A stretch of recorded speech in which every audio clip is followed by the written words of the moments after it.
अस्सलाम वालेकुम। आज हम स्टार्ट करने लगे हार्ट मर्मर्स से। ठीक है, कौन कौन से कंडीशंस में कौन कौन से मर्मर्स होते हैं और उनके क्या क्या मेन फीचर्स हैं वो हम देखेंगे और किस लोकेशन पे जो है वो सुनाई देते हैं।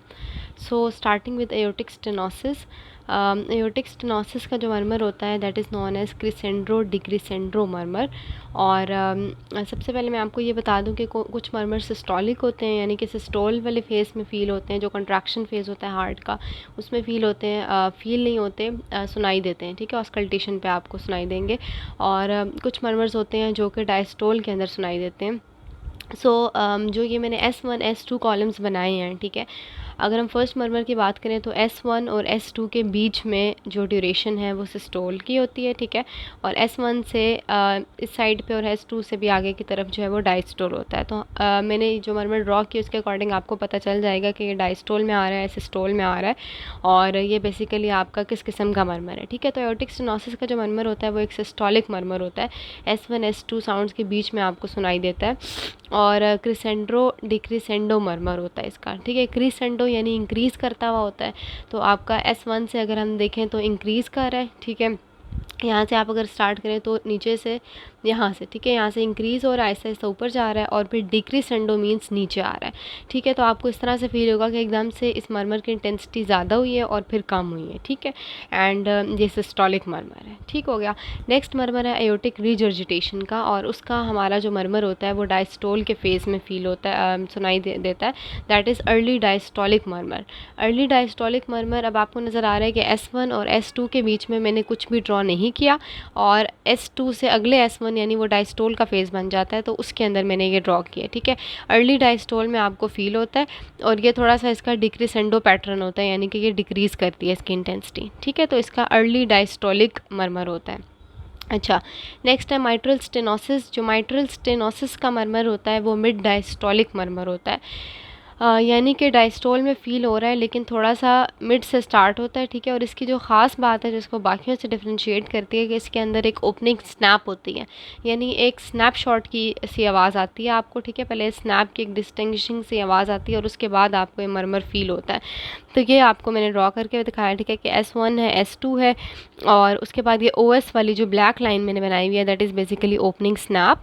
और ओपनिंग स्नैप आएगा पहले, उसके बाद आपके पास जो है वो मर्मर कंटिन्यू होगा, क्योंकि S2 से S1 से तक डायस्टोल का फेज़ है। ठीक है, तो वो आपका थोड़ा कम होगी इंटेंसिटी, फिर एकदम से बढ़ेगी, but followed by opening snap. ठीक है, नेक्स्ट है माइट्रल रिजर्जिटेशन। इसका जो मर्मर होता है, और ट्राइकस्पिड रिजर्जिटेशन जो कि मैंने नीचे मेंशन किया है, दोनों को इकट्ठे ही मैं बता देती हूँ। दोनों का मर्मर पैन सिस्टोलिक मर्मर होता है। ठीक है, यानी कि वो थ्रू आउट द सिस्टोल रहता है, और थ्रू आउट द सिस्टोल उसकी इंटेंसिटी भी सेम रहती है। जिस तरह आप ये देखें कि S1 S2 के अंदर मैंने लाइंस की जो एम्पलीट्यूड है वो सेम बनाया है। इसका मतलब है ऐसा नहीं होगा कि आपको इंटेंसिटी एकदम ज़्यादा है कम फील हो रही है, वो through out the systole very करता है। ठीक है, थ्रू आउट द सिस्टोल रहता है, सस्टेन रहता है, और ये माइट्रल रिजर्जिटेशन का मर्मर है। इसी तरह नीचे आप अगर ट्राइकस्पिड रिजर्जिटेशन को देखें तो उसमें भी मैंने पैन सिस्टोलिक मेंशन किया है, लेकिन दोनों में थोड़ा सा फ़र्क है। फ़र्क इनकी लोकेशन में है। ठीक है, कि आपके जो राइट साइड के बेसिकली मर्मर्स होते हैं ना, उनको हम लोग देखते हैं लेफ़्ट स्टर्नल बॉर्डर पे। ठीक है, लेफ्ट स्टर्नल बॉर्डर पे देखते हैं और वो इंस्पायरेशन पे इंक्रीज़ करते हैं। तो इसलिए माइट्रियल रिजर्जिटेशन और ट्राइकस्पिड रिजर्जिटेशन दोनों का मर्मर की क्वालिटी सेम है, बट उनकी पोजीशन डिफरेंट है। जो राइट वाला होता है वो हम लेफ्ट स्टर्नल बॉर्डर पे देखते हैं, और जो माइट्रल वाला होता है वो हम एपिक्स पे देखते हैं। ठीक है, उसके बाद आ जाते हैं माइट्रल वाल्व प्रोलैप्स। अच्छा, माइट्रल वाल्व प्रोलैप्स से पहले हम माइट्रल स्टेनोसिस वाले को ट्राइकस्पिड स्टेनोसिस के साथ देख लेते हैं। माइट्रल स्टेनोसिस का मैंने बताया कि मिड डायस्टोलिक मर्मर होता है, बिल्कुल इसी तरह का मर्मर आपका ट्राइकस्पिड स्टेनोसिस का भी होता है। ठीक है, लेकिन ज़ाहिर है उससे डिफरेंशिएटिंग पॉइंट यही है कि आपको जो राइट साइड वाला है वो स्टर्नल बॉर्डर पे होगा और वो इंस्पायरेशन पे इंक्रीज़ कर रहा होगा। ठीक है, मतलब राइट के जो दोनों हो ना, स्टेनोसिस रिजर्जिटेशन, वो दोनों ही माइट्रल वालों से इस तरह से डिफरेंशिएट करते हैं। अच्छा, फिर माइट्रल वाल्व प्रोलैप्स आ जाता है। माइट्रल वाल्व प्रोलैप्स का जो मर्मर होता है वो लेट सिस्टोलिक मर्मर होता है। ठीक है, इसमें अगर आप देखें और इसके अंदर एक जो है ना क्लिक भी होती है, ठीक है। ब्लैक से मैंने ड्रॉ की है लाइन, बट इतनी प्रोमिनेंट नहीं हो रही। ये वाला जो आपके पास है S1, ठीक है। उसके बाद आपके पास एक ब्लैक कलर की लाइन है, यानी उसमें एक थोड़ा सा सिस्टोलिक क्लिक आती है, और उसके बाद जो है वो मरमर स्टार्ट हो जाता है, ठीक है। तो यानी क्लिक के बाद जो एक आता है मरमर, वो मिट्रल प्रोलैप्स का होगा। ट्राइकस्पिड स्टेनोसिस मैंने आपको बता दिया है, ट्राइकस्पिड रिजर्जिटेशन मैंने बता दिया है। जो मरमर्स रह गए हैं मोस्ट इंपॉर्टेंट, वो ASD और VSD का। जो ASD एट्रियल सेप्टल डिफेक्ट का मरमर होता है, वो कॉन्टीन्यूस मशीन लाइक मरमर होता है, and it continues throughout your systole and diastole. It is not specified to only one phase, right. तो ये आपके सिस्टोल डायस्टोल दोनों में ही आपको सुनाई देगा, और बिल्कुल मशीन लाइक की जो है ना वो क्वालिटी होती है। अच्छा, फिर आ जाते हैं VSD पे, वेंट्रिकुलर सेप्टल डिफेक्ट।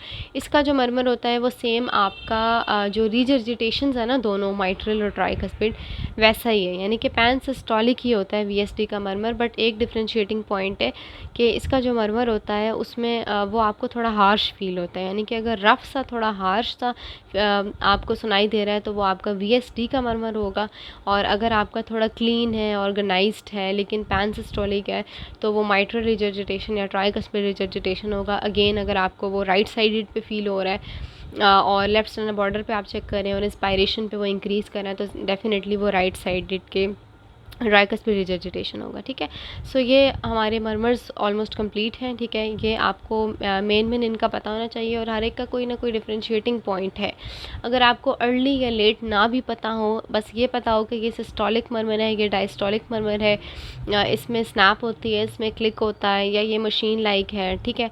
तो ये थोड़ा बहुत ये भी पता हो जाए तो काफ़ी है। इसके अलावा मैं एक और चीज़ आपको बताना चाहती हूँ, और वो ये है कि अगर हम जनरली देखें तो सिस्टोलिक मरमर्स कौन कौन से होते हैं और डायस्टोलिक कौन कौन से होते हैं। जो डायस्टोलिक होते हैं ना, उसमें आपके पास ट्राइकस्पिड स्टेनोसिस, माइट्रल स्टेनोसिस, ठीक है, और एओर्टिक रिजर्जिटेशन और पल्मोनरी रिजर्जिटेशन, ये जो चार होते हैं ये आपके डायस्टोलिक होते हैं, ठीक है।